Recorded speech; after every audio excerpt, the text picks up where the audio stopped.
안녕하세요. 마음을 읽다입니다.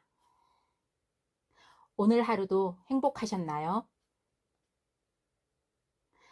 제가 오늘 여러분들하고 함께 읽고 본 책은 에드가 앨런 포의 단편선입니다. 그의 여러 작품들 중 검은 고양이, 모르그가의 살인사건, 도둑맞은 편지, 이 세 편을 여러분들과 함께 읽고 싶습니다. 소설로 들어가기 전에 먼저 작가 포의 삶에 대해서 한번 먼저 소개드리고자 합니다. 1809년 배우였던 데이비 포 주니어와 엘리자베스 아놀드 홉킨스의 차남으로 보스턴에서 태어났습니다. 포가 생후 9개월 만에 부친이 행방불명되었고 모친은 두 아들을 데리고 생계를 위해 여기저기를 돌아다녔습니다.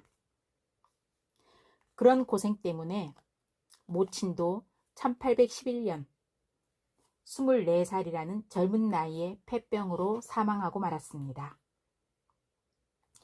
이때 어머니와 겪은 고생이 그의 인생과 상상력을 결정짓는 특정 요인이 되었기도 합니다. 너무 이른 나이에 양친을 여인 포우는 형과 다른 가정에서 자라게 됩니다. 즉 포우의 미들네임인 앨런이라는 것은 바로 양부모가 된 존 앨런과 프랜시스 앨런 부부의 성이기도 합니다. 양부모의 가정은 유복하고 사업이 번창하여 포우는 7세부터 11세까지 영국에서 지내게 됩니다. 이때의 경험이 나중에 꼽히게 될 문학적 감상의 씨를 뿌리게 됩니다. 이후 미국으로 돌아와서 그는 독자적인 문학을 만들어냅니다.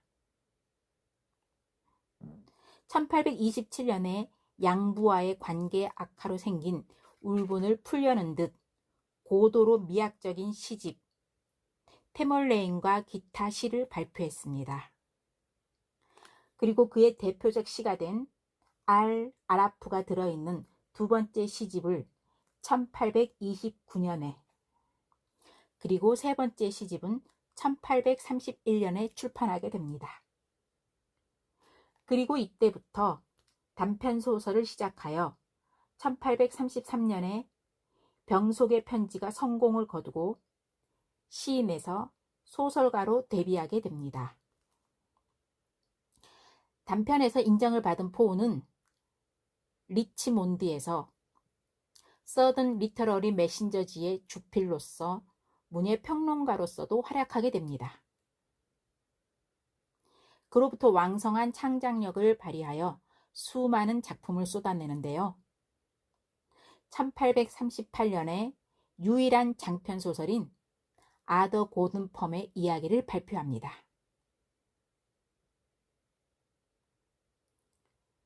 그리고 이 작품은 그다지 주목을 받지 못했지만 1843년엔 최초의 탐정소설이라고 불리며 후세에 큰 영향을 끼친 모르그가의 살인사건과 검은 고양이를 발표합니다. 그리고 대표적인 시를 다수 수록한 마지막 시집 갈까마귀를 1845년에 출판합니다. 이후 그는 건강이 악화되고 창작력도 쇠퇴하고 마는데 결국 1849년 10월에 혼수 상태에서 깨어나지 못한 채 결국 44의 나이에 사망하게 됩니다.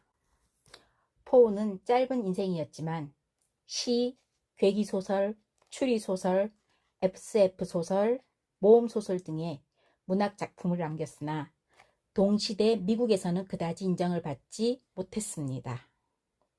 잡지에 소설이 게재되긴 했으나 수입은 보잘것없는 정도였으며 결국 그의 빈곤이 아내 버지니아가 병으로 사망하는 원인이 되기도 했었습니다. 한편 동시대 프랑스에서는 보들레르에 의해 포우의 천재성이 아낌없는 찬양을 받기도 했었습니다. 그러한 격찬이 미국에서의 포우의 낮은 지위를 바꾸진 못했지만 순수 예술, 순수 시의 창시자로서 포우는 이후 프랑스에서 오랫동안 영향을 끼쳤습니다.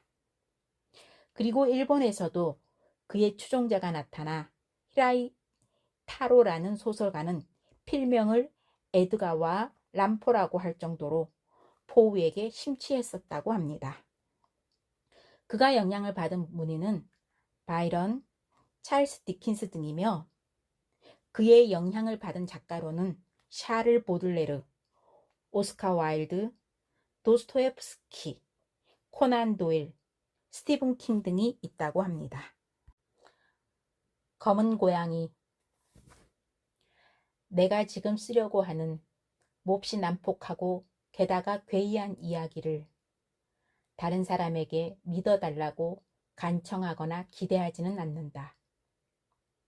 내 오감조차도 증거를 거부하는 마당에 다른 사람이 믿어주길 기대한다는 것은 정말 미친 짓이 될 것이다.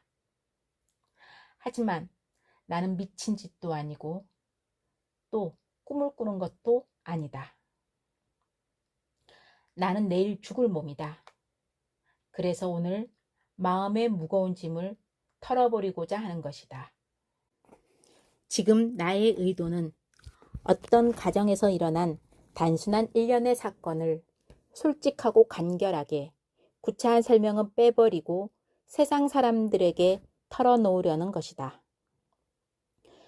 결과적으로 이 사건들은 나에게 공포를 주고 번민을 주고 나를 파멸로 인도하고 말았다. 그러나 나는 그 까닭을 설명하고 싶지는 않다.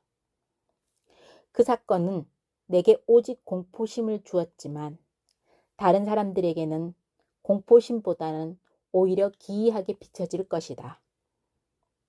어쩌면 훗날 지혜로운 자가 나타나서 내가 괴이하게 이야기하려는 환상적인 이 이상한 사건을 실로 평범한 인과관계의 연속에 불과한 하나의 일상사로 규정짓고 나의 환상을 깨뜨리게 될는지 모르겠다. 어릴 때부터 나는 눈에 띄게 온순하고 정이 많았다. 내 마음의 온화함이 매우 두드러져서 친구들의 놀림이 대상이 되었다. 내가 특히나 동물을 좋아했기 때문에 나를 귀여워하셨던 부모님이 여러 가지 애완동물을 나에게 사다 주었다. 나는 대부분의 시간을 동물들과 함께 보냈다. 애완동물에게 먹을 것도 주고 쓰다듬어 주는 것보다 더 행복한 일은 결코 없었다. 이런 성격상의 특징들은 내가 커가면서 같이 자라났다. 어른이 되어서도 나의 주요한 기쁨의 원천은 애완동물이었다. 충직하고 현명한 개에 대해 애정을 품고 있는 사람에겐 애완동물로부터 얻는 만족감과 기쁨의 정도를 내가 굳이 애써 설명할 필요는 없을 것이다.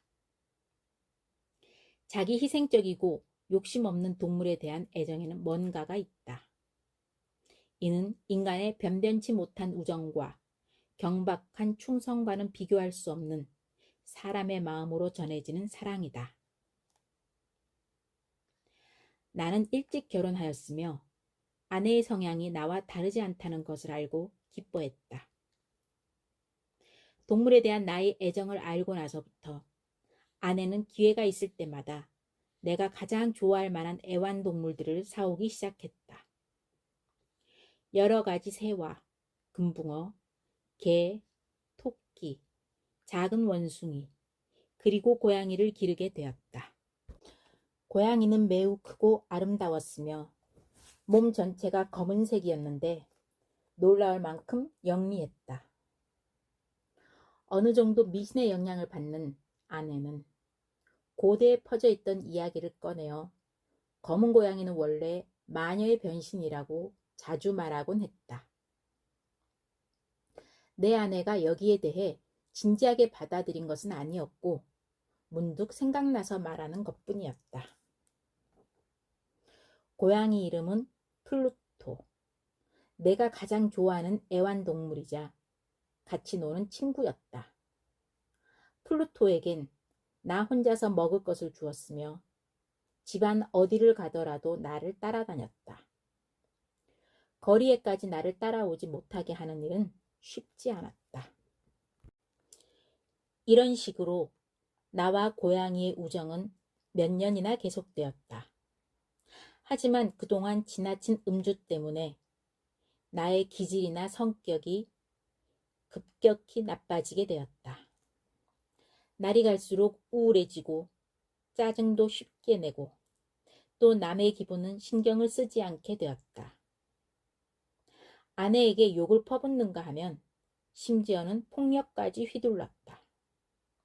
당연히 애완동물들도 나의 이런 변화를 느끼게 되었다. 나는 귀여워하던 동물들을 방치하였을 뿐만 아니라 학대까지 하였다. 그러나 플루토에게만은 내가 학대하지 않을 만한 애정이 아직 남아 있었다. 하지만 토끼나 원숭이나 개가 우연히 혹은 반가워 내 앞에 서 있으면 가차없이 학대를 가했다. 나의 병폐는 더 심해져서 결국 이제 늙고 가끔 심술을 부리는 플루토까지 학대하게 되었다. 어느 날 밤 내가 마을 단골 술집에서 술에 흠뻑 취해 집으로 돌아왔는데 어쩐지 고양이가 나를 피하는 것처럼 느꼈다. 내가 고양이를 붙잡았는데 나의 난폭한 행동에 놀란 플루토가 이빨로 내 손에 가벼운 상처를 내었다. 그 순간 악마의 분노가 나를 사로잡았다. 나는 제정신이 아니었다. 원래의 내 영혼은 내 몸을 떠나고 술이 키워온 사악한 증오가 나를 온몸을 부르르 떨게 했다.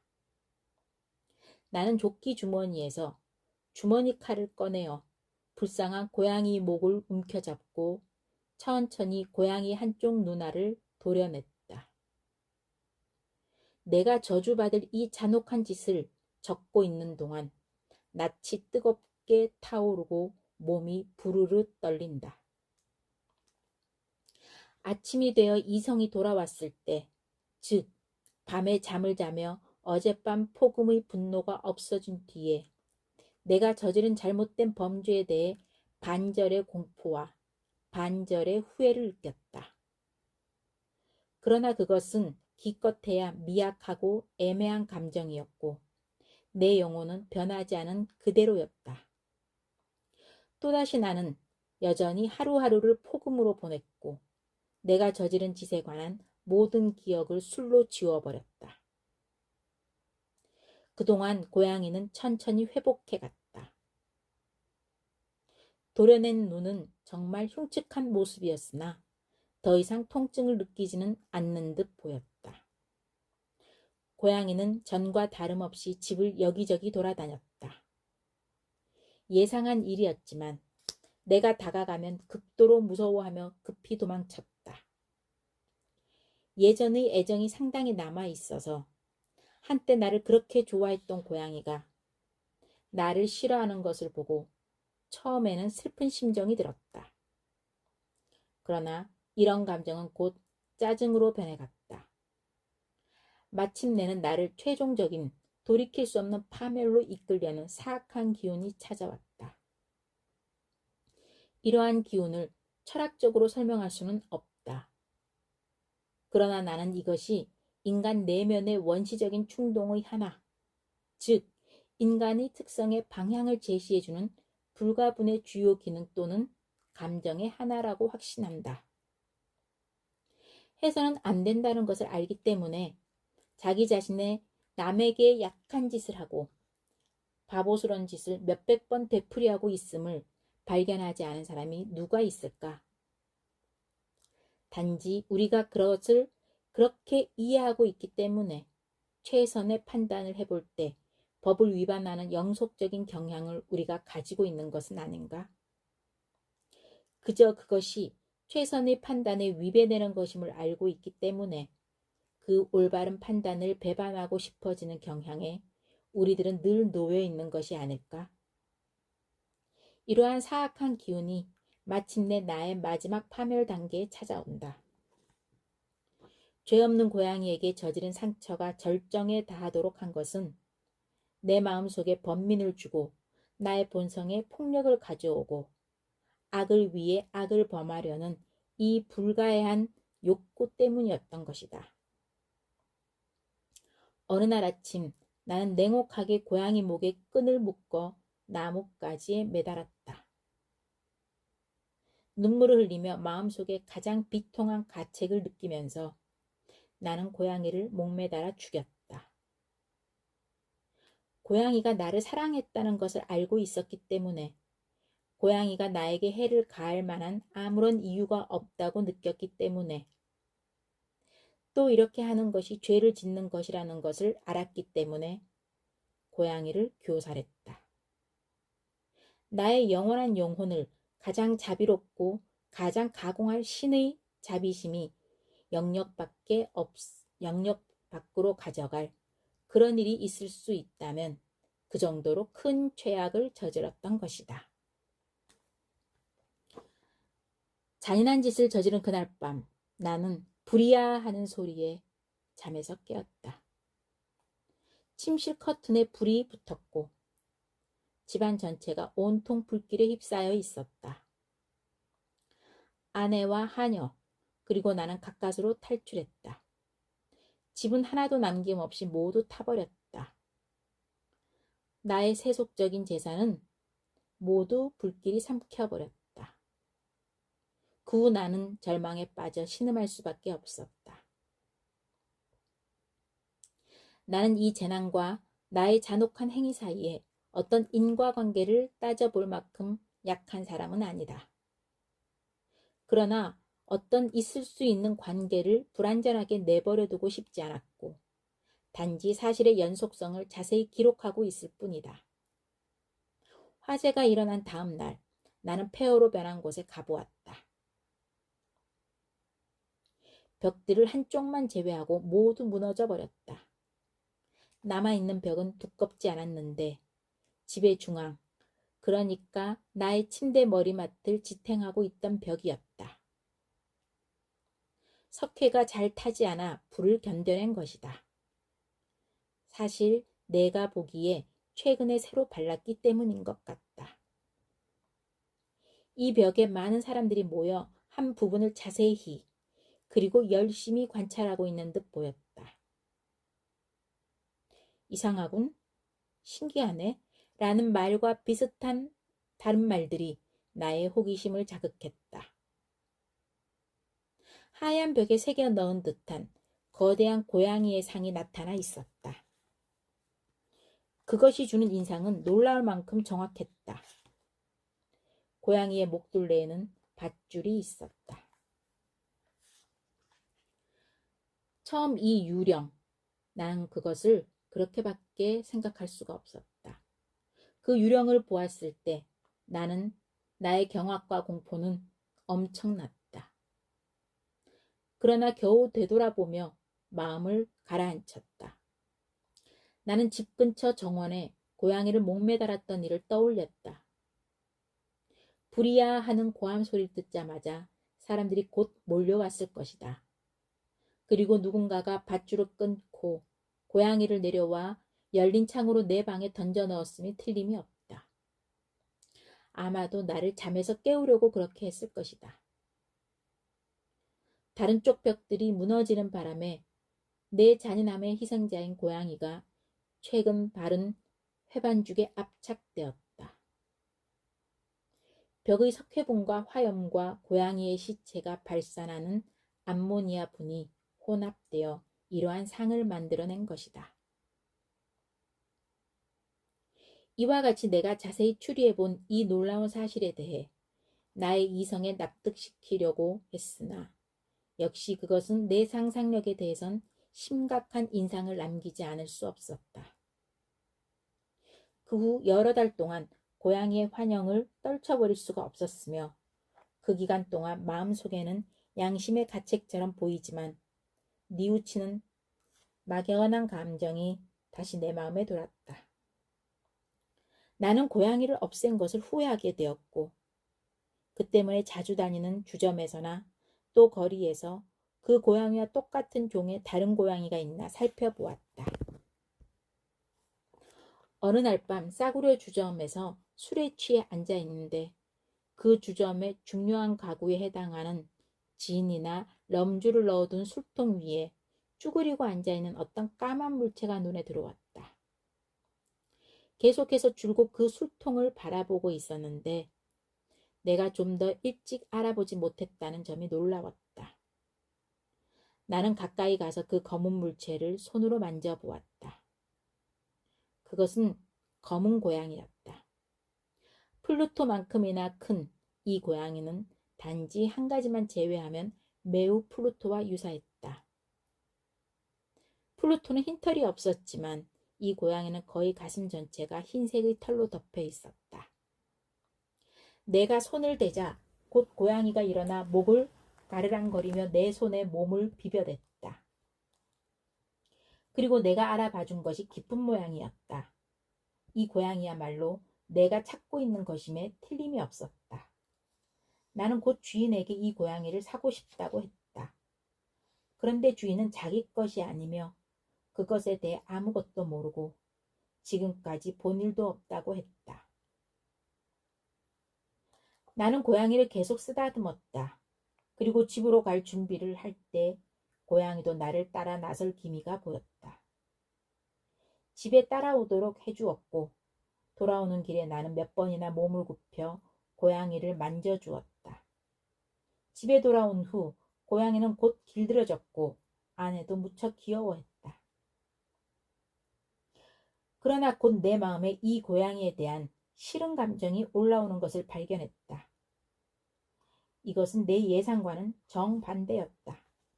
왜 그런지는 알 수 없었지만 고양이가 나를 좋아한다는 것이 불쾌하고 짜증이 났다. 그러자 서서히 불쾌한 기분이 점점 격렬한 증오심으로 변해갔다. 나는 고양이를 들 수 있는 대로 피했다. 일종의 수치감과 이전의 잔혹한 행위에 대한 후회가 고양이를 학대하지 못하게 막아주었다. 그 후 몇 주 동안 고양이를 때리지 않았다. 만약 때렸더라면 몹시 심하게 때렸을 것이다. 그러나 나는 조금씩 서서히 이 고양이에 대해 참을 수 없는 증오감을 느끼게 되었고 마치 전염병 환자의 입김을 피하는 것처럼 저주스러운 존재를 피하게 되었다. 의심의 여지 없이 이 고양이에 대한 마음을 가증시킨 또 다른 이유는 고양이를 데리고 온 다음 날 아침에 보았더니 플루토와 꽃같이 한쪽 눈이 없었기 때문이었다. 그러나 이러한 점으로 인해 아내에게는 더욱 사랑을 받았다. 내가 이미 말했던 것처럼 아내가 가지고 있는 이러한 성격은 이전에 나에게 두드러진 특징이었으며 내가 가진 여러 가지 가장 단순한 즐거움의 원천이었다. 그러나 내가 고양이를 미워함에도 불구하고 오히려 고양이는 나를 더욱더 따르는 것처럼 보였다. 이 글을 읽는 분들을 이해시키기 어려울 정도의 집착력을 가지고 내가 가는 곳마다 따라다녔다. 내가 앉아있는 곳마다 쭈그리고 앉아있거나 무릎 위로 뛰어 올라와 몸을 비벼대기도 했다. 내가 일어나 걸어가려고 하면 다리 사이에 끼어들어 나는 자칫 넘어질 뻔하기도 했다. 그리고 어떤 때는 그 길고 날카로운 발톱을 세워 옷을 타고 가슴을 기어오르기도 했다. 이럴 때면 나는 한 방에 때려 죽이고 싶었지만 아직 그렇게 할 수는 없었다. 그것은 부분적으로는 전에 내가 저지른 범죄에 대한 기억 때문이기도 했지만 더 큰 이유는 이 짐승이 몹시 두려웠기 때문이었다. 이 공포감은 정확히 말해서 물리적인 해악에 대한 공포는 아니었다. 그렇다면 도대체 이를 어떻게 정의 내려야 할지 알 수가 없었다. 솔직히 내 자신에게 매우 부끄러운 일이지만 고양이가 나에게 기름을 부은 그 공포감은 내가 생각할 수 있는 가장 보잘것없는 망상에 의해 높아진 두려움이었다. 아내는 이 고양이 하얀 털에 대해 몇 번 주의를 환기시킨 적이 있었다. 앞에서도 말한 바와 같이 이 고양이와 전에 내가 없애버린 플루토 사이에 유일하게 다른 점이 바로 이 하얀 털이다. 독자들은 이 털이 비록 크기는 했지만 원래는 한정적인 것이었음을 기억할 것이다. 그러던 것이 서서히 거의 인식할 수 없을 정도였으며 나의 이성은 오랫동안 그것을 나의 공상 탓이라고 부정하려 했다. 마침내 윤곽이 드러났다. 그것은 이름을 말하기가 떨려오는데 그러한 대상을 나타내는 것이었다. 그 때문에 나는 그 괴물을 미워하고 무서워하며 만약 그렇게 할 용기가 있다면 없애버리고 싶었던 것이다. 이제야 말하지만 반점의 형태는 그것은 등골이 오싹하는 교수대의 형상. 이럴 수가. 그것은 바로 공포와 범죄, 고통과 죽음의 비애와 공포를 만들어내는 형틀의 형상이었다. 이 미약한 인간의 비참한 지경을 넘어서는 참담한 지경에 있었다. 내가 경멸하여 죽여버린 동물의 동료인 이 미개한 야수 한 마리가 높으신 하느님의 형상 따라 만들어진 인간인 나에게 이토록 견딜 수 없는 고통을 주다니. 이럴 수가. 밤에도 낮에도 나는 안식의 축복을 더 이상 알지 못했다. 낮에는 이 고양이가 한순간도 나를 떠나지 않았다. 그리고 밤에는 말할 수 없는 악몽으로부터 매 시간 시작하였다. 그리고는 고양이의 뜨거운 입김이 내 얼굴에 닿는 것을 발견하였으며 그리고 엄청난 무게, 즉 내가 떨쳐버릴 수 없는 공포의 화신이 내 심장을 계속 압박했다. 이와 같은 고통의 압력하에서 내 안에 있던 아주 작은 선의 잔재마저 굴복했다. 사악한 생각들이 유일한 나의 벗이 되었다. 바로 가장 어둡고 가장 사악한 생각들이었다. 보통 내 성격의 우울한 면이 모든 것에 대한 증오와 모든 인간에 대한 증오로 커져갔다. 갑작스럽게 그리고 자주 내가 맹목적으로 내 몸을 던져버린 그 분노의 폭발이 일어나는 동안 불평하지 않는 아내는 고통받는 사람들 중에서 가장 빈번하고 가장 많이 참아야 했다. 어느 날 아내는 몇 가지 심부름이 끝난 뒤 곧바로 가난 때문에 할 수 없이 거주하게 된 낡은 건물의 지하로 나를 따라왔다. 고양이는 가파른 계단 밑으로 나를 따라와 나를 넘어뜨릴 뻔했기 때문에 나는 미친 듯이 격분하고 말았다. 도끼를 들고 이제까지 내 손을 멈추게 한 어른답지 못한 공포로 그 공포와 경로로 망각되어서 즉각 고양이에게 일격을 날렸다. 내 의대대로 타격이 이루어졌다면 고양이는 즉사하고 말았을 것이다. 그러나 공격은 아내의 손에 의해 제지되었다. 이 방해로 인해 귀신 들린 것보다 심한 경로에 휩싸여 나는 그 잡은 손으로부터 내 손을 빼내어 도끼를 내 아내의 뇌에 꽂았다. 아내는 한 조각 신음도 없이 그 자리에 쓰러져 숨을 거두었다. 이 끔찍한 살인을 저지른 뒤에 나는 곧 주도 면밀하게 시체를 은폐할 방법에만 골몰하였다. 낮이든 밤이든 이웃 사람에게 발각될 위험 때문에 집 밖으로 시체를 치울 수 없다는 것을 알고 있었다. 많은 방법이 내 머리에 떠올랐다. 어떤 때는 시체를 미세하게 잘라서 태워버릴 생각도 했다. 어떤 때는 지하실 바닥에 무덤을 팔 결심도 해보았다. 다시 마당의 우물 속에다가 넣어버릴까 하는 생각도 했고 또한 뭔가 평범하게 준비하는 것처럼 상자 안에 포장하여 마치 상품처럼 보이도록 한 후에 짐꾼을 시켜 집 밖으로 가지고 나가도록 한번 해볼까 생각하기도 했다. 그러다가 마침내 다른 것보다 훨씬 나은 방편이 내 머리에 떠올랐다. 나는 지하 벽 속에 봉해버리기로 결심했다. 중세의 성직자들이 그들의 희생자들을 벽에 발랐었다고 하는 기록처럼 말이다. 그런 목적을 위해서 이 지하실은 꽤 적합했다. 지하실 벽은 느슨하게 지어져 있었고 최근에 전체에 대강 회반죽을 발라놓았던 것이다. 그런데 회반죽은 공기 중의 습기 때문에 단단히 굳지 못했다. 더욱이 잘못된 굴뚝 또는 벽난로에서 비롯된 돌출부가 벽 한쪽 면에 있었는데 메워져서 지하실의 붉은 부분과 비슷하게 보이도록 했다. 나는 어떤 눈길도 의심스러운 점을 알아채지 못하도록 즉각 벽돌을 드러내고 시체를 집어넣고 이전처럼 전체 벽을 칠할 수 있다는 점을 전혀 의심하지 않았다. 이러한 치밀한 계산에 있어서 나는 실수가 없었다. 쇠지레를 사용하여 손쉽게 벽돌을 드러내고 조심스럽게 시체를 안쪽 벽에 위치시키고 나서 어려움 없이 전체 구조가 원래 서 있던 대로 다시 위치시키는 동안 그곳에 기대어 놓았다. 그 다음에는 최대한 신중히 회반죽, 모래, 털들을 확보한 뒤에 이것을 가지고 아주 조심스럽게 새 벽돌 작업을 끝마쳤다. 일을 마쳤을 때 나는 모든 것이 잘 되었다는 만족을 느꼈다. 벽은 손을 댄 흔적이 거의 없었다.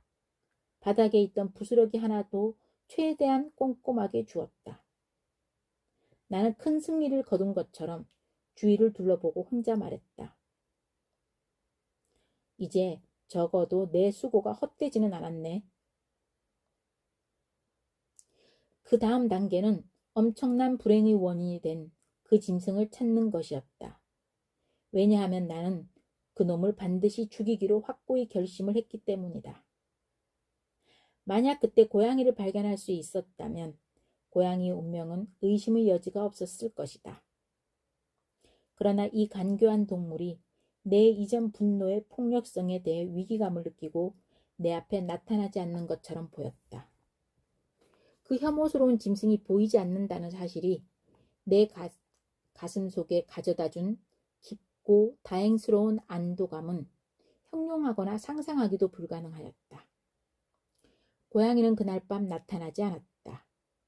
그리하여 심지어 내 영혼을 누르는 살인이라는 짐을 지고서도 고양이를 집에 들여온 이래 적어도 하룻밤 동안은 평온하게 잠을 푹 잘 수 있었다. 이틀이 지나고 사흘이 지났으나 고양이는 나타나지 않았다. 다시 한번 나는 자유인으로서 호흡했다. 괴물은 겁을 먹고 영원히 도망친 것이다. 더 이상 그 고양이를 보지 않게 될 것이다. 나의 행복감은 최고조에 달했다. 나의 어두운 행위에 대한 죄책감이나 나를 괴롭히기는 했지만 그리 크지는 않았다. 몇 번의 조사가 이루어졌지만 즉각 답변이 이루어졌다. 심지어 수색을 받았을 때도 물론 아무것도 발견되지 않았다. 나는 미래의 행복이 확고한 곳으로 여겨졌다. 살인 후 넷째 날, 정말 뜻밖의 한 무리의 경찰관들이 집에 들어왔다. 그리고 다시 집에 대한 철저한 조사를 진행했다. 그러나 은폐 장소에 대해 도저히 알아낼 수 없다는 것을 확신하며 나는 전혀 당황하지 않았다. 경찰관들은 나를 조사하는 데 동행하게 했다. 그들은 구석구석 샅샅이 조사했다. 마침내 세 번째인가 네 번째인가 경찰관들이 지하실로 내려갔다. 나는 근육 하나도 떨리지 않았다. 나의 심장은 죄 없이 잠을 자는 사람의 심장처럼 평온하게 뛰고 있었다. 나는 끝에서 끝으로 지하실을 걸었다. 내 가슴 위에 팔짱을 끼고 쉽게 이곳저곳을 배회했다. 경찰들은 완전히 만족하여 떠날 준비를 하였다. 내 마음속의 기쁨이 너무 커서 억제할 수가 없을 정도였다. 나는 내 무죄가 확실하다는 것을 그들에게 재차 확인시켜 주려고 한마디 승리의 표시를 내뱉고 싶은 마음에 불탔다. 여러분, 하고 마침내 나는 경찰들이 계단에 올라가고 있을 때 말을 꺼냈다. 여러분의 의심을 풀게 해드린 것이 무척이나 기쁩니다. 그러면 여러분 모두의 건강을 빌며 아울러 여러분이 좀 더 예의를 갖춰주시기 바랍니다. 그런데 여러분, 이 집은 말입니다. 아주 잘 지어진 집입니다. 내가 무슨 말을 하고 있는지도 몰랐다. 정말 훌륭하게 지어진 집입니다. 이 벽들은 말이죠. 자, 여러분, 이제 돌아가시렵니까? 이 벽들은 정말 견고하게 쌓여져 있답니다. 여기서 단지 뻐기고 싶은 마음에 나는 내가 쥐고 있던 지팡이로 사랑하는 아내의 시체가 들어있는 바로 그 벽 부분을 힘껏 내리쳤다. 그러나 하느님, 나를 악마의 발톱에서 나를 막아내시고 건져주시옵소서. 내가 때린 그 소리의 울림이 잔잔해지자 그 무덤 내부로부터 한 줄기 대답이 들려왔다. 처음에는 믿어지지가 않았다. 마치 흐느껴오는 어린애의 울음소리와 같은 소리에 이어 잠시 후 갑자기 길게 소리를 끌며 언제까지나 계속될 것 같고 높고 아주 이상하고도 잔인한 비명으로 변했다. 그것은 지옥에 떨어진 순환자의 입에서 나오는 비명과 그들에게 형벌을 가하고 기뻐 날뛰는 악마들의 승리감에 충만해 있는 괴성이 합쳐진 것처럼 흘러나왔다. 그 소리는 공포와 승리가 반반씩 섞인 슬피 울부짖는 비명이었다. 내 생각에 대해서 말하는 것은 어리석은 일이다. 나는 온몸에 힘이 빠져 반대편 벽으로 비틀비틀 걸어갔다. 잠깐 동안 경찰들은 아주 끔찍한 두려움과 외경심으로 계단에서 움직이지 않고 있었다. 다음 순간 12명의 건장한 팔이 벽을 허물고 있었다. 벽은 한꺼번에 무너져 내렸다.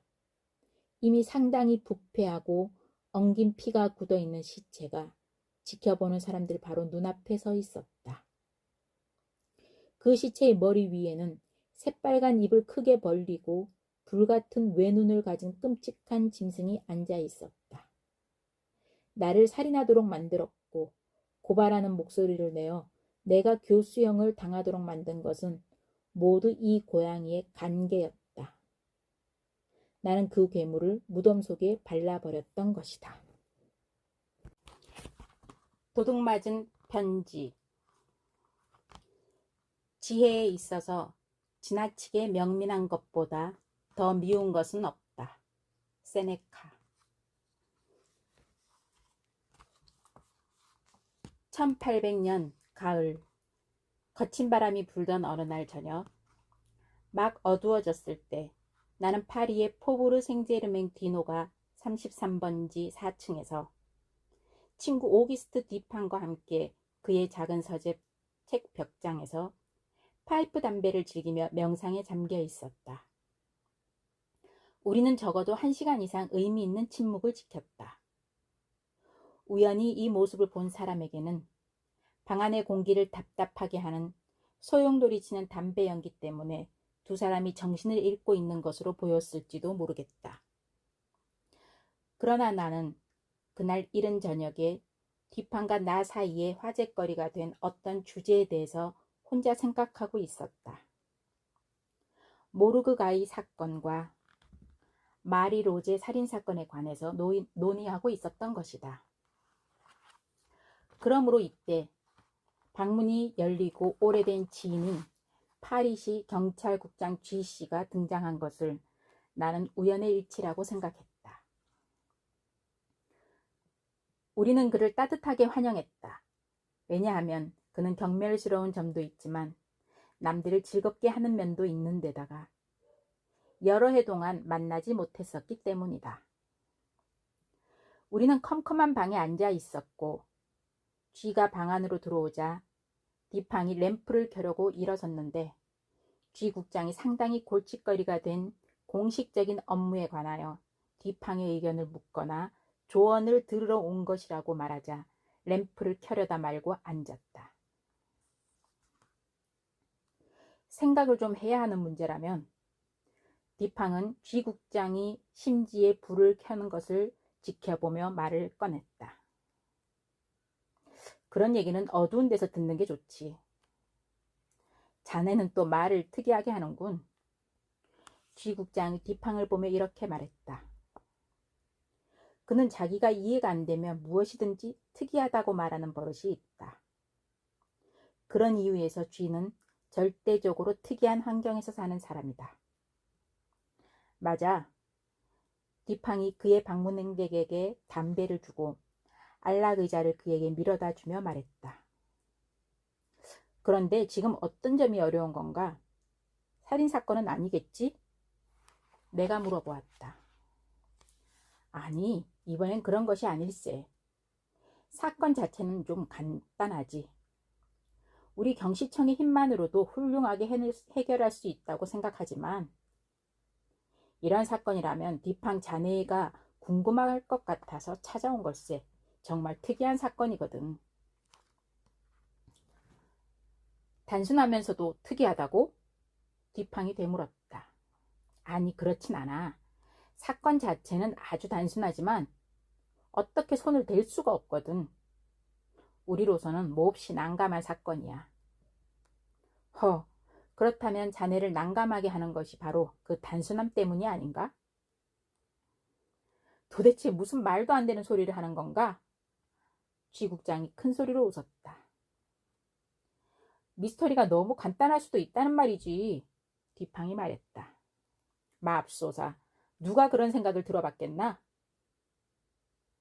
약간 지나치게 자명한데. 하하하 하하하. 국장이 꽤나 유쾌한 듯 크게 웃었다. 디팡, 날 웃겨 죽일 셈인가? 그럼 도대체 뭐가 문제란 말인가? 내가 물었다. 쥐 국장은 길고 꾸준하고 사색적인 담배 한 모금을 내뿜고는 의자에 앉아 입을 열었다. 짧게 말하겠는데 그 전에 약속 하나 해주게. 이건 절대 비밀을 지켜줘야 하네. 만약 이 이야기가 밖으로 새어나간다면 나는 자리에서 물러나게 될 거야. 계속하게. 내가 말했다. 아니면 말든지. 디팡이 말했다. 글쎄, 그러니까 내가 매우 높은 분으로부터 개인정보를 받았는데 매우 중요한 서류가 도둑맞았다는 거야. 우리는 그것을 훔친 범인까지 알고 있네. 분명히 현장을 목격한 사람도 있고 또한 서류가 그의 손에 아직 남아있다는 것 또한 알고 있지. 어떻게 알게 된 거지? 그것은 서류 자체의 특성으로 명백히 알 수가 있고 또 하나는 그 서류가 범인의 손에서 떠났다면 당연히 일어났어야 할 결과가 아직 나타나지 않았다는 것으로 미루어 알 수 있네. 즉, 범인이 그것을 이용하여 시도하려는 일에 아직 사용하지 않았거든. 좀 더 정확히 말해보게. 내가 말했다. 자, 나는 감히 그 서류가 그것을 가지고 있는 사람에게 어떤 곳에서 일종의 권력, 그것도 아주 절대적인 권력을 휘두를 수 있는 권리를 준다고 말할 수 있네. 그는 외교적인 말투를 즐겨 사용했다. 아직 이해가 되지 않아. 디팡이 말했다. 이해가 안 돼? 글쎄, 이름 없는 제3자에게 문서가 공개되면 고위직에 계신 분의 명예가 손상될 수도 있다네.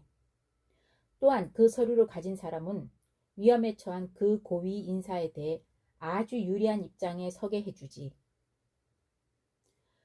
그렇지만 유리한 입장이라는 것은 분실자가 탈취자에 대해 아는지 여부를 탈취자가 알고 있느냐에 달려 있을 텐데 누가 감히. 내가 잠시 끼어들었다.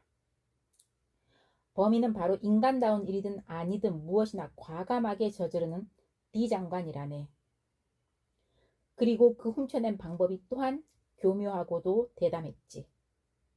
사실 그 서류는 솔직히 말해 편지인데 왕실의 어떤 부인이 내실에 혼자 있을 때 받은 거라네.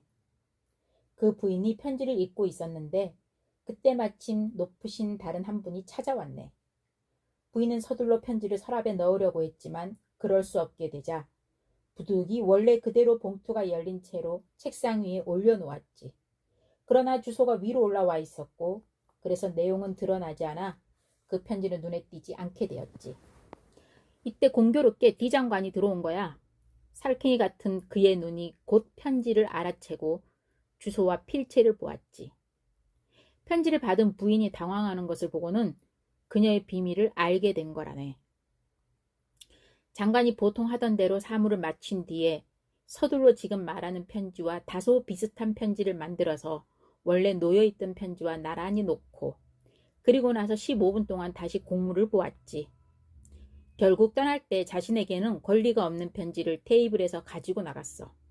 물론 편지 주인이 그걸 다 지켜보았지만 그녀의 옆에 서 있었던 제3의 인물 때문에 그 행동에 주의를 기울일 수가 없었지. 장관은 중요하지 않은 편지만을 남겨두고 떠난 거라네. 그러면 디팡이 나에게 말했다. 이러한 유리함을 얻을 수 있는 상황으로 끝마쳐진 거로군. 탈취자가 누구인지를 분실자가 파악하고 있는지 그 여부를 탈취자가 알고 있다는 얘기군. 그렇다네. 국장이 대답했다. 여기서 얻은 힘이 지난 몇 달 동안 정치적 목적으로 매우 위험한 정도까지 사용되고 있네. 편지를 잃어버린 분은 다른 편지를 찾을 필요성을 매일 절실하게 느끼고 있지. 하지만 물론 공개적으로 할 수는 없고 결국 그분은 절망에 빠져 문제를 나에게 부탁하셨네. 내 생각엔 명석함으로 치자면 자네 말고 다른 경찰을 상상하기는 힘들지. 완벽한 담배 연기의 소용돌이 속에서 디팡이 말했다. 너무 추켜 세워주는구만. 하지만 그런 의견도 있을 수 있었겠지. 국장이 대답했다. 편지가 D 장관 속에 있다는 것은 분명하네. 힘을 갖도록 해주는 것은 그 편지를 사용하는 것이 아니라 소유하는 것이니 말일세. 편지를 사용하면 힘은 사라지니까 말이야. 내가 말했다. 바로 그거야. 국장이 말을 이었다. 그래서 나도 그런 확신을 가지고 편지를 찾기 시작했지. 먼저 내가 할 일은 D 장관의 저택을 샅샅이 뒤지는 일이었어. 가장 힘든 일은 장관이 전혀 눈치채지 못하게 찾는 일이었지. 무엇보다도 만약 D 장관이 우리가 하는 일을 눈치챈다면 일어날 수 있는 위험에 대해 주의를 받았거든. 그렇지만 자네에겐 이런 조사는 익숙하지 않은가? 파리 경찰은 전부터 이런 일을 자주 해오고 있지 않나? 맞는 말이야. 그리고 이런 이유 때문에 절망하진 않아. D 장관의 습관이 나에게 큰 이득을 주었지. 장관은 밤에 자주 집을 비우는데 하인의 수도 그리 많지 않고 D 장관 방에서 멀리 떨어져 잠을 잘 뿐만 아니라 나폴리 사람들이라 술에 잘 취하거든. 자네도 알다시피 나에게는 파리의 어떤 방이든지 어떤 책상 서랍이든지 열 수 있는 열쇠가 있지 않은가. 그래서 나는 석 달 동안 D 장관의 집안을 샅샅이 뒤졌다네. 이 사건이 적어도 내 명예에 관한 일이고 큰 비밀인데 이 사건에는 현상금도 상당히 걸려 있거든. 그래서 나는 포기하지 않고 편지를 찾으려 했지. 이 사람이 나보다 더 영리한 사람이라는 것을 충분히 알게 되기 전까지는 말이야. 나는 그의 집에서 편지가 숨겨질 만한 곳을 모두 빈틈없이 뒤졌다고 생각하네. 하지만 편지가 D 장관 수중에 있었음에도 불구하고 저택 외의 다른 곳에 숨기는 것이 가능하지 않을까? 내가 질문했다. 그런 가능성은 거의 희박해. 디팡이 말했다. 현재 왕실에서의 특별한 상황과 D 장관이 관련되어 있음을 알려있는 상황에서 언제든지 편지를 이용할 수 있어야 하거든. 언제든 필요하면 곧바로 꺼낼 수 있도록 하는 것이 편지를 소유한 것만큼이나 중요한 점이라는 걸 알 수 있지. 곧바로 꺼내 쓸 수 있도록? 내가 물었다. 다시 말해 없애기 쉬워야 한단 말일세. 디팡이 말했다. 아, 정말 그러네. 그렇다면 그 편지는 확실히 그의 거주지에 있겠지. 장관에게 편지가 있다는 것은 의심할 여지가 없다고 볼 수 있겠군. 정말 그렇네. 지 국장도 그렇게 생각했다.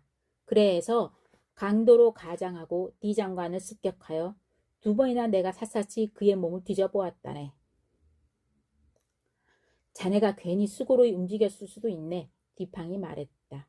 내가 보기엔 디 장관은 전혀 바보가 아니고, 바보가 아니라면 당연히 이런 급습을 예상했었음에 틀림이 없네. 전혀 바보가 아니지, 지국장이 말했다. 장관은 오히려 시인이야. 바보와 시인의 차이는 종이 한 장 차이밖에 지나지 않아. 맞는 말이네.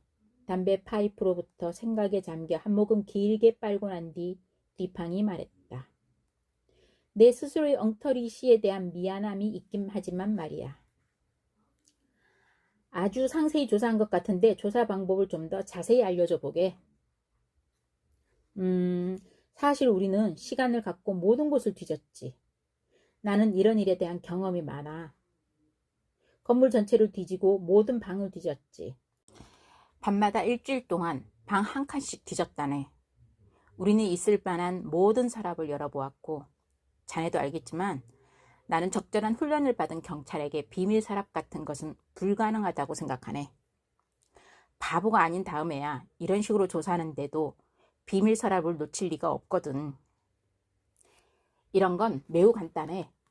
모든 캐비닛은 고려해 볼 만한 많은 공간이 있지. 우리는 정확한 자를 가지고 있어. 1라인도 놓치지 않아. 캐비닛 다음에는 의자를 조사했지. 쿠션들은 내가 사용하는 것을 본 적이 있는 가늘고 긴 바늘들을 이용해서 조사를 하지. 테이블부터는 우리가 그 윗부분들을 제거했지. 그렇게 한 이유가 있나? 가끔 테이블의 윗부분 또는 비슷하게 놓여진 다른 가구의 일부가 물건을 감추기를 바라는 사람에 의해 제거가 되지. 그리고 나서 테이블 다리 부분이 깎이고 그 홈 안에 물건을 보관하곤 하거든. 그리고 테이블 윗부분이 대체되지. 침대 다리도 같은 방식으로 이용되곤 한다네. 하지만 그런 구멍 정도야 두드려서 확인할 수 있지 않나? 아닐세. 물건을 숨길 때는 솜으로 빈 곳을 채우기 때문에 알 수가 없어. 더구나 우리의 경우는 소리를 내지 않고 일해야 하니까.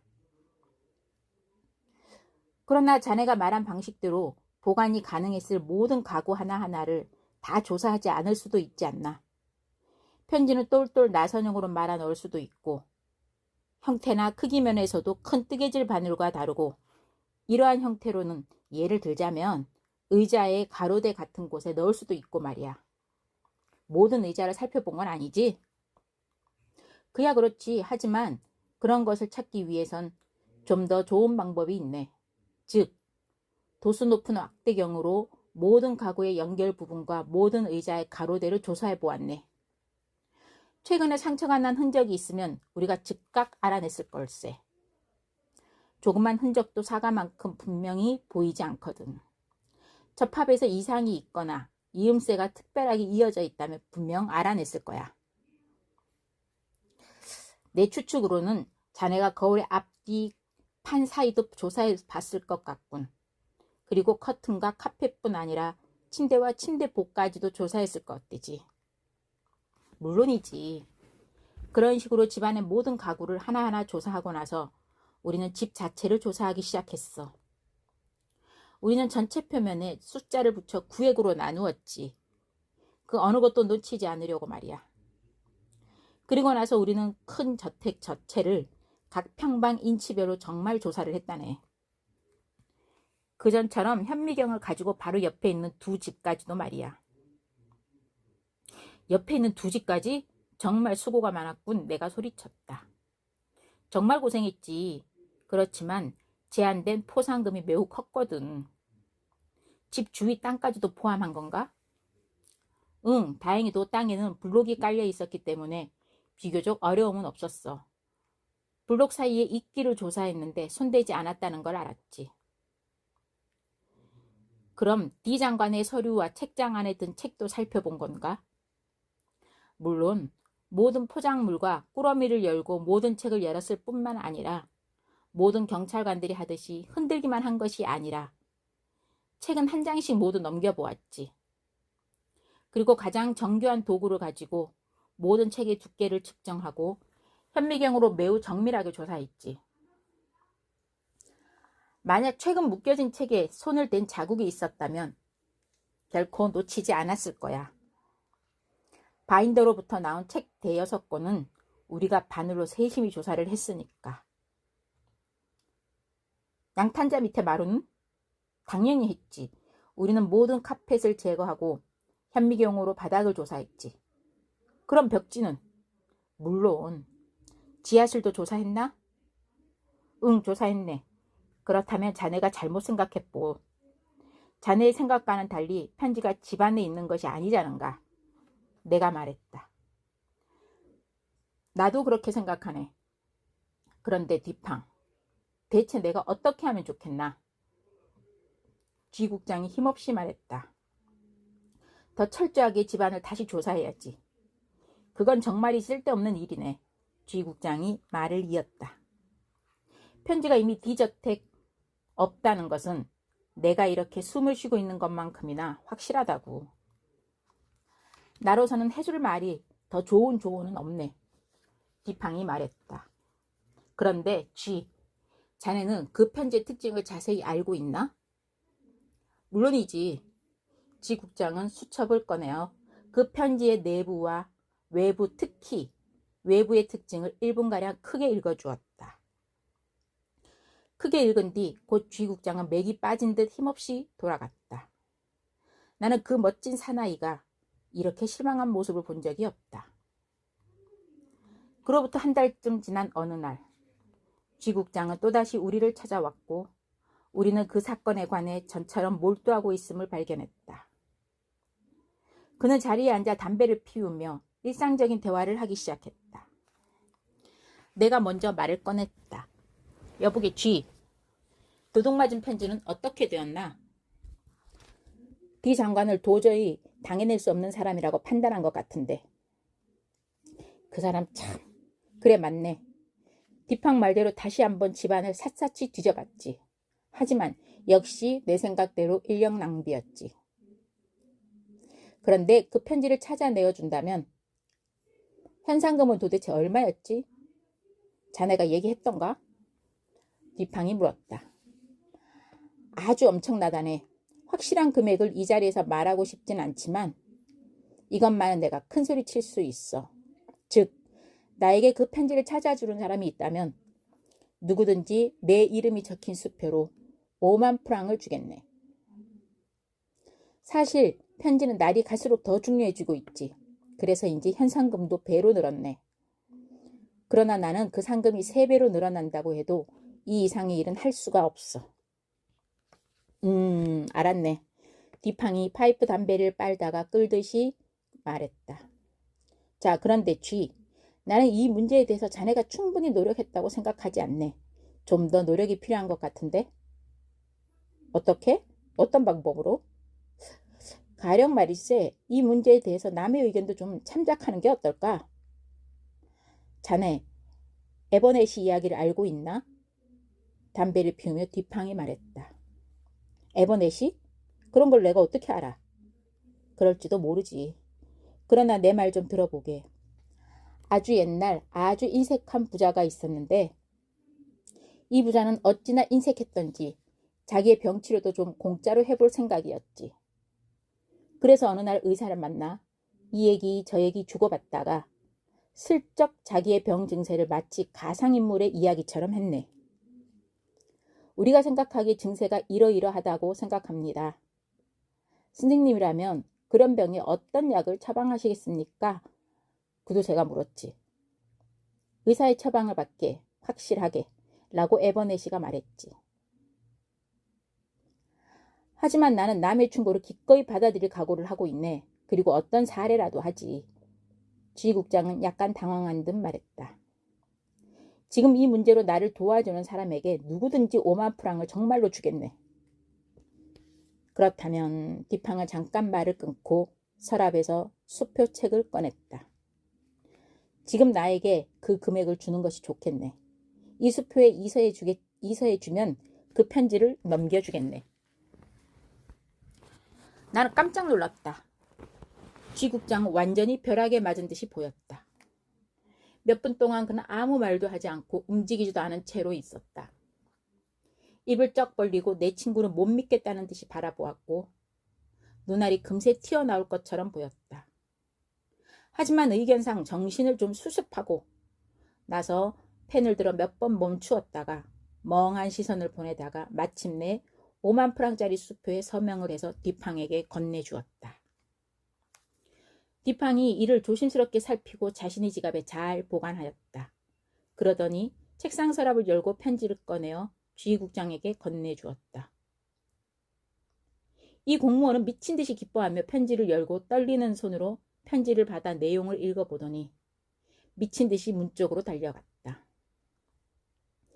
아까 뒷팡이 5만 프랑의 수표를 요구했을 때부터 말 한마디 하지 않은 채 그대로 방을 뛰어나가는 것이다. 그가 떠나고 나서야 뒷팡은 내게 몇 가지 설명을 해주었다. 파리의 경찰들은 업무적으로는 아주 유능하지. 그들은 아주 유능하고 끈기 있고 또한 지혜롭기도 하지. 빈틈없기로도 유명하지. 그들은 경찰관으로서 필요한 지식도 충분히 갖추고 있네. 주의국장이 디 장관 저택을 수색한 이야기를 나에게 말해줄 때도 나는 과연 경찰로서 할 수 있는 일을 다 했다고 생각했지. 어디까지나 그 사람들의 수고가 미칠 수 있는 범위 내에서는 말이지. 그 수고가 미치는 범위라고? 내가 말했다. 맞아. 뒷팡이 말했다.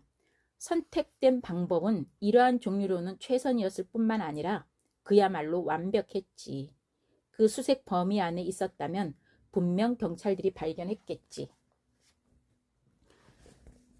나는 약간 웃었지만 뒷팡은 자기가 말한 모든 것에 대해 사뭇 진지해 보였다. 뒷팡은 계속 말을 이어갔다. 그 방법은 이러한 종류로는 꽤 좋았고 잘 실행되었지. 그들의 결정은 이번 경우에는 맞지 않았다는 거야. 국장의 아주 정교한 방법은 프로그루스테스 침대와 같은 것으로 그 침대에서 자신의 계획을 맞춘 거지. 그는 사건을 늘 너무 깊게 또는 너무 얇게 생각해서 실수를 저지르는 거야.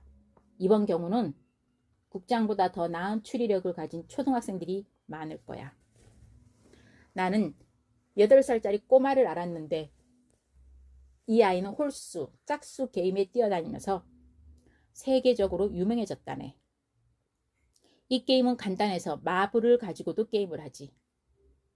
한 사람이 손에 마블을 많이 쥐고 그게 홀수인지 짝수인지 다른 사람이 맞히는 게임이지.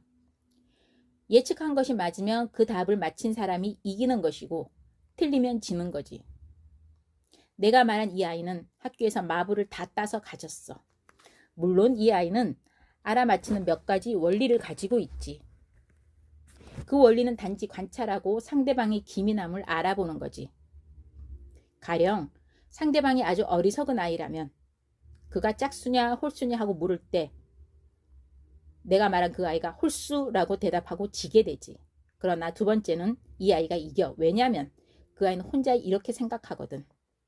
이 애는 너무 쉽게 첫 번째를 이겼고 그의 기민함의 정도는 두 번째의 홀수를 쥐기에 충분하다.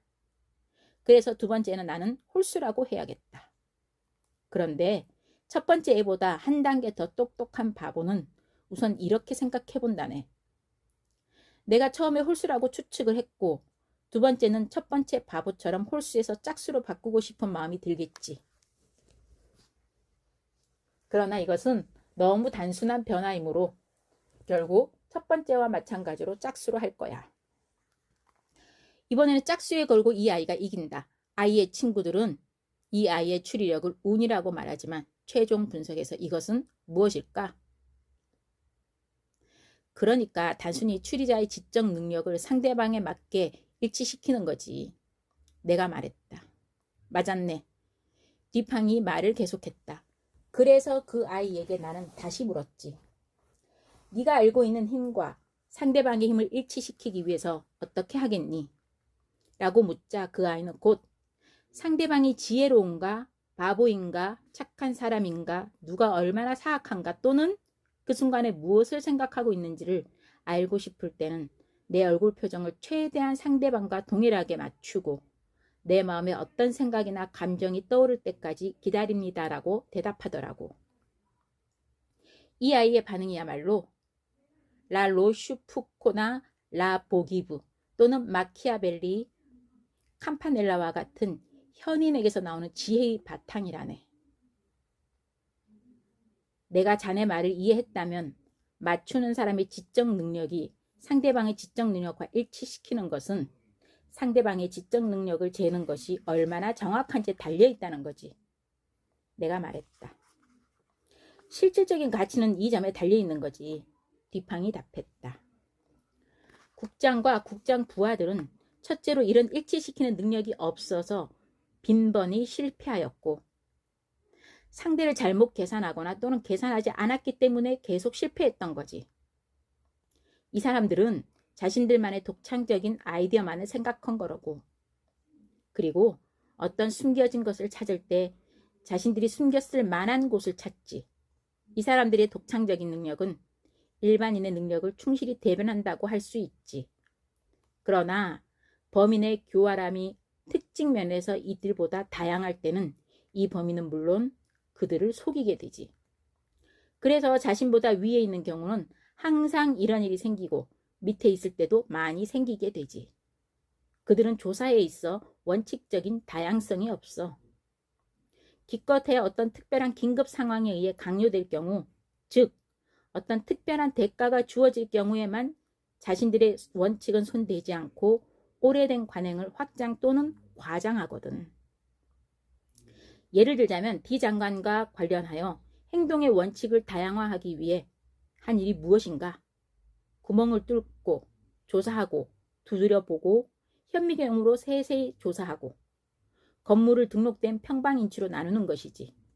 단지 국장이 오래된 업무를 해오면서 익숙해진 독창성에 관한 일련의 사고 근거한 한 가지 조사 원칙 또는 일련의 원칙을 적용하는 데 과장했을 뿐이라고.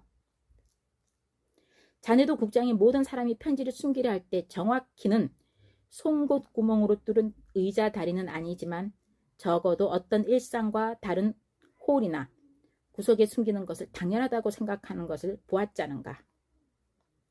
마치 사람이 의자 다리에 뚫린 작은 구멍에 편지를 숨겨야 한다는 식의 똑같은 생각을 갖고 말일세.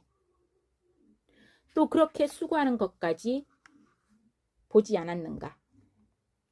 이런 식으로 감추는 것은 일반적인 경우에만 적용이 될 것이고 일반적인 사고방식을 가진 사람만 그런 방법을 쓰는 거지. 왜냐하면 모든 은폐의 경우 숨겨지는 물건의 처분, 즉 이러한 방법의 처리는 즉각적으로 예측할 수 있고 예측이 되거든. 그리고 물건의 발견은 명민함보다는 단지 찾는 사람의 관심, 인내력과 결단력에 전적으로 달려있지. 사안이 중요하고 경찰의 시각에서 동일한 것에 해당하는 것과 보상이 엄청난 경우엔 문제가 되는 것, 이런 특성들이 결코 실패했다고 알려진 적이 없지. 만일 국장이 조사한 한계 내에서 잃어버린 편지가 숨겨져 있다면, 즉 은폐의 원칙이 국장의 원리 내에서만 이해된다고 찾아내는 것은 전적으로 불가능해지는 거지. 그런데 국장은 철저하게 속았어. 왜냐하면 장관이 시인으로 유명하기 때문에 그를 바보로 가정한 것이 국장이 실패한 원인이 되었다는 나의 말을 자네도 이제 이해할 수 있을 걸세. 바보들은 모두 시인이라는 게 국장의 생각이야. 그리고 시인들은 모두 바보라는 말로 결론을 내린 것이 잘못이지. D 장관이 시인이라는 것은 정말인가? 내가 물었다. 두 형제가 있는데 두 사람 모두 내가 알기로는 글로 명성을 얻었지. 나는 D 장관이 학자적으로 미분학에 관한 책을 쓴 사람이라고 믿고 있네. 이 사람은 수학자이지 시인은 아니야. 자네가 잘못한 거야. 나는 그 사람을 잘 알아. 그는 양쪽 다야. 시인이자 수학자로서 장관은 논리적인 생각을 잘 해내지. 만약 단순한 수학자라면 생각을 그렇게까지 잘 해낼 수는 없었을 거야. 그러면 국장이 의도한 대로 되었을 거야. 자네 정말 나를 놀라게 하는군. 자네 의견은 세상 사람들의 말과 상반된 것이라 말일세. 수세기 동안 널리 인정된 생각을 무시하는 것은 아니겠지. 수학적인 추리는 가장 뛰어난 논리로 오랫동안 인정받고 있는데. 그러자 뒤퐁은 샹포르의 말을 인용하여 대답했다. 널리 퍼진 모든 생각과 관습이 어리석다는 것은 거의 틀림없다. 대다수의 것이 되었기 때문이다. 자네에게 말하지만 수학자들은 자네가 말한 그 널리 퍼진 오류를 공표하는데 최선을 다해왔지. 진리로 공표되었다고 하더라도 그건 오류에 지나지 않네. 예를 들면 더 좋은 이유가 될 술책으로서 이들을 분석이라는 용어를 대수하게 구사하고 있다네. 프랑스 사람들은 이런 특별한 속임수를 만들어낸 사람들이지. 그런데 용어에 어떤 중요성이 있다면, 용어의 적용에서 어떤 가치를 끌어낸다면, 라틴어에 돌아다니다가 영어의 야망을, 예의를 표하다가 종교를, 그 다음에 저명 인사가 존경할 만한 사람들을 의미하지 않는 것처럼 분석이 대수학을 의미하는 것은 아니라네. 내가 보기에 자네는 파리의 일부 대수학자들과 싸우고 있구만. 어쨌든 계속해보게. 내가 말했다.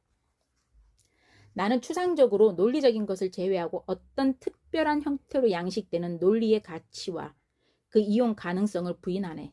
특히 수학적인 연구에 의해 유도된 논리는 더더욱 부인하지. 수학이란 형태와 수량의 과학이야. 수학적 논리는 단지 형태와 수량에 대한 관찰에 적용된 논리에 지나지 않아. 가장 큰 실수는 소위 순수 대수의 사실들이 실은 추상적이거나 또는 일반적인 진리라고 생각하는 데 있어. 이런 실수가 매우 큰데도 그것이 받아들여지는 보편성에 어리둥절할 뿐이네. 수학적인 원칙은 일반적인 진리의 원칙이 아니지. 관계, 즉 형태와 수량의 관계에서 예를 들자면 윤리학과 관련해서 잘못된 것이 종종 있다네. 윤리학에서 나뉜 부분의 합이 전체와 동일하다는 것은 대부분 사실이 아니지. 화학에서도 또한 원칙이 맞지 않지.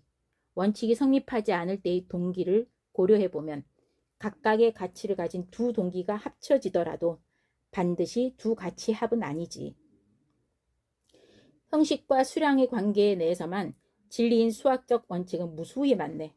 그러나 그 수학자는 자신의 한정된 진리로부터 습관적으로 마치 절대적으로 일반적 적용이 가능한 것처럼 주장하지. 세상이 이러한 진리를 사실로 생각해 가니까 말이지. 브라이언트가 자신이 해박한 신화학에서 우리는 이교도의 우화를 믿지 않으면서도 을에 그것을 망각하고 실지 않은 것으로 추론한다라고 말하면서 비슷한 오류에 대해 언급한 적이 있지. 그러나 이교도 대수학자들은 이교도의 우화를 믿으며 그들의 추론은 망각의 착오라기보다는 설명할 수 없는 두뇌의 혼란 때문에 이루어지는 거라네. 간단히 말해 나는 동일한 근 이외의 것을 은밀히 신뢰하는 수학자 또는 x 더하기 px가 반드시 그리고 무조건 q와 같다라는 것을 자신의 은근한 신념으로 삼지 않는 수학자를 만나본 적이 없네. 시험 삼아 어떤 수학자에게 자네가 x제곱 플러스 px가 절대적으로 q와 동일하지 않은 경우가 발생할 수도 있다고 말하고 자네가 말한 뜻을 이해시키고 가능한 한 빨리 그 사람이 닿을 수 있는 곳에서 벗어나게. 왜냐하면 확신하건대 그 사람이 자네를 때려 눕히려고 할 테니 말일세. 내가 디팡의 마지막 말을 듣고 웃는 동안 디팡은 말을 계속했다. 내가 무슨 말을 하려는 것이냐면 만약 장관이 단지 수학자였다면 국장은 이 수표를 나에게 주지 않아도 되었을 것이네. 하지만 나는 장관이 수학자이자 시인인 걸 알았고 장관을 둘러싼 주위 환경을 고려하여 그의 능력에 나를 맞추었네. 나는 장관이 아청꾼이라는 점까지 알았고 대담한 책략가라는 것도 알았지. 그런 사람이라면 경찰의 일반적인 행위를 모를 리가 없다고 생각하네. 장관은 급습해올 것 같은 자신이 처한 일을 예상하지 못할 리가 없었고 진행되었던 일을 보면 예상하고 있었다는 것을 알 수 있지. 나는 장관이 자신의 저택에 대해 비밀조사를 분명히 예견했다고 생각했네. 장관이 밤에 자주 집을 비운다는 점이 조사가 성공하는 데 도움이 될 거라고 국장은 크게 반겼지만 실은 경찰에게 집안을 철저히 조사할 기회를 주고 곧 경찰에게 편지는 집안에 없다는 확신을 심어주기 위한 것이라고 짐작했네. 은폐된 물건을 수색하는 데 있어서 경찰의 일관된 원칙에 의한 활동과 관련하여 자네에게 지금 애써 자세히 설명하려는 이 일련의 생각들을 또한 느꼈지. 그리고 이런 일련의 생각들이 장관의 마음을 반드시 통과하게 될 거라고 느꼈네. 필연적으로 장관은 평범한 은폐 방식을 기피하게 했을 테지. 곰곰이 생각해보니 장관은 집안의 가장 복잡하고 깊숙한 곳이라도 경찰국장의 눈과 바늘, 송곳과 확대경에게는 평범한 옷장처럼 공개될 것을 알지 못할 것만큼 허술한 사람은 아니네. 결국 당연히 장관은 단순하게 접근하리라는 것을 알았네. 일부러 선택의 문제로 유도되지 않았다면 말일세. 아마도 자네도 국장이 우리를 처음 찾아왔을 때 나는 그에게 사건이 너무 명백하기 때문에 도리어 어쩔 줄 모르는 게 아니냐고 말했을 때 크게 웃었던 것을 기억하고 있겠지? 맞아. 지가 웃었던 일을 기억하네. 그때 그는 정말 포복절도했지. 물질적인 세계는 비물질적인 세계와 매우 유사한 점이 많다네. 그래서 이 두 가지 비교는 곧잘 토론의 대상이 되곤 하지. 결과적으로 어떤 진실의 색깔들이 수사학적인 주장에 주어지는데 은유나 직유를 묘사를 더 꾸며줄 뿐만 아니라 주장을 강하게 하기 위해 만들어지기도 하지. 예를 들어 타성의 원칙은 물리와 형이상학에서 동일한 것처럼 보이지. 하지만 물리학에서 큰 물체는 작은 물체를 움직일 때보다 더 큰 힘이 들고 그것에 따르는 운동량은 그 힘에 비례되게 하지만 형이상학에서는 더 큰 능력을 가진 지력은 열등한 지력보다 동작이 더 강하고 오래가며 효과적이지만 첫 단계에서는 느리게 움직이며 더 당황하고 주저한다네. 그런데 자네는 거리의 상점 간판 중에서 어떤 것이 가장 눈에 잘 띄는지 알아챈 적이 있나? 그런 문제는 생각해 본 적이 없는데. 지도 위에서 하는 퍼즐 게임이 한 가지 있는데 한쪽이 다른 쪽 위에서 주어진 지명, 도시, 강, 주 혹은 나라, 다시 말해 지도 위에 여러 가지 복잡한 지명을 물어보지.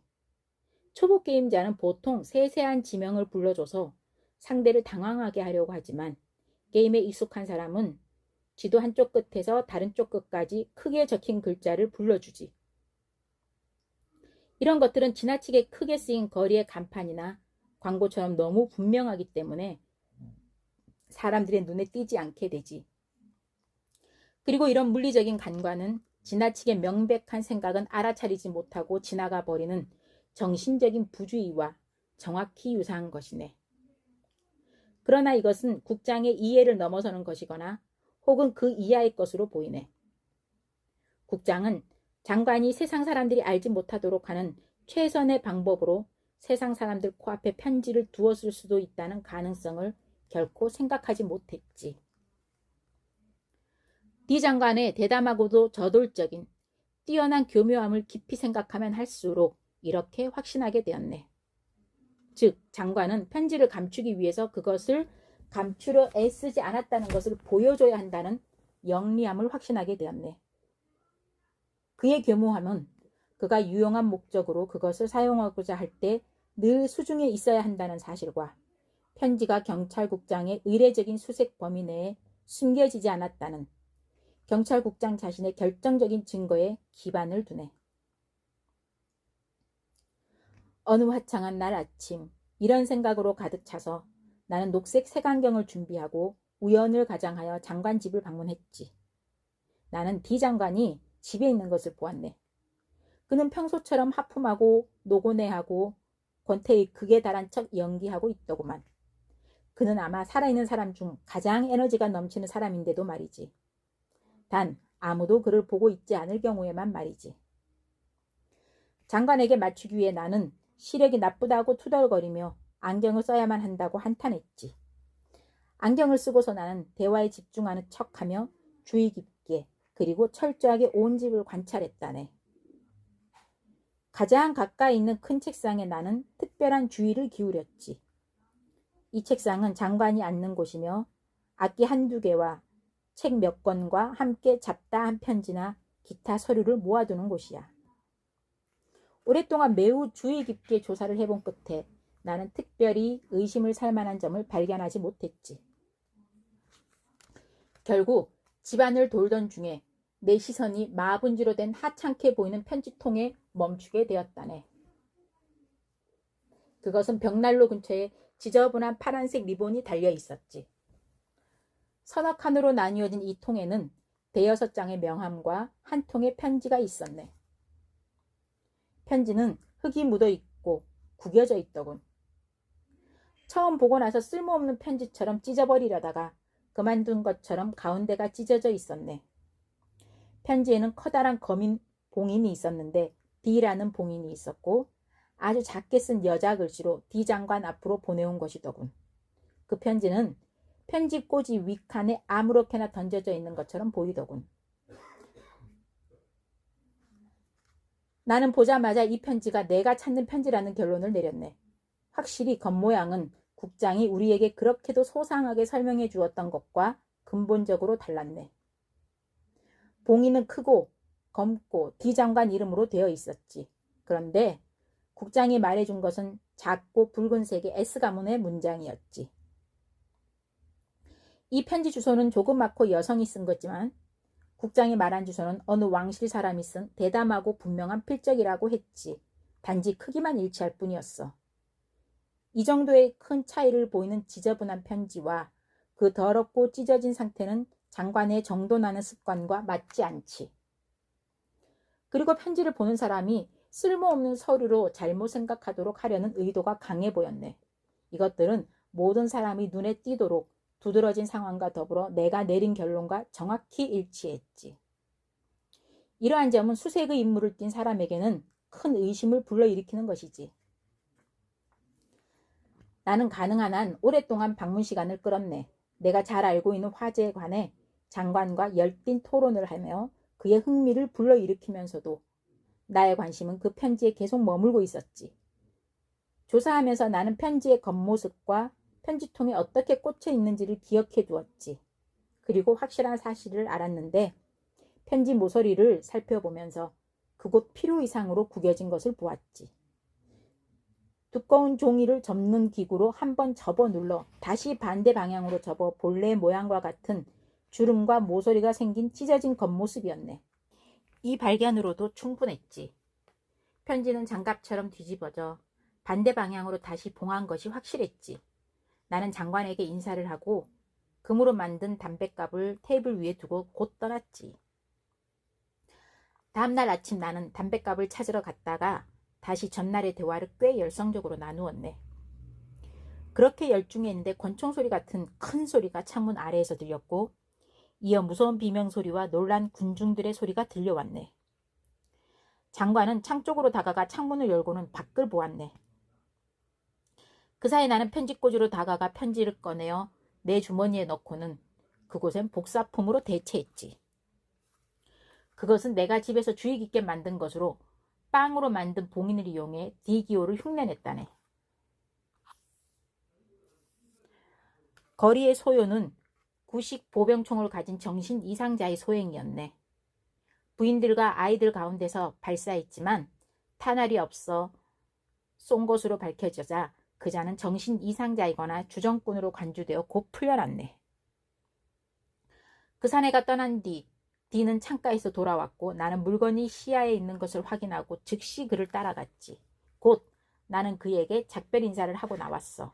미친 척한 그 남자는 내가 고용한 사람이었네. 그런데 가짜 편지를 넣어둔 것은 무슨 목적이었는가? 첫 번째 방문 때 내놓고 집어서 가져오는 것이 더 낫지 않았는가? 내가 물었다. 장관은 배짱이 두둑하고 필사적인 사람이네. 그의 집에는 그에게 충성을 맹세한 신복들이 있었네. 내가 만약 자네가 제시한 그런 무모한 시도를 했다면 아마 나는 살아서 장관집을 떠나지 못했을 걸세.